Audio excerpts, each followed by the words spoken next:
Jæja, Þrándur, nú erum við að fara í fyrstu rafrænu kosningarnar í Reykjavík og við erum að taka í rauninni fyrsta skrefið í löngu ferðalagi í því að færa völdin til fólksins og leyfa fólkinu í borginni að ákveða hvað gert í hverfunum þeirra. Hvernig líst þér á þetta?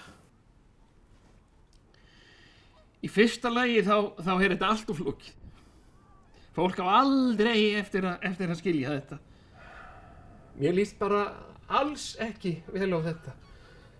Nú er sko samráðsvettvangurinn Betri Reykjavík er sko lýðræðisvefur á heimsmælikvarða.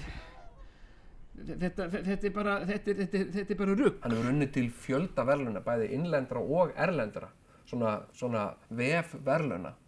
Og þetta er algjör lýðræðisbylting. Við erum að færa... Það er bara langbest ef það er bara einhver einn sem ræður. Við erum að búa til verkfæri til þess að færa lýðræðið og valdið til fólksins.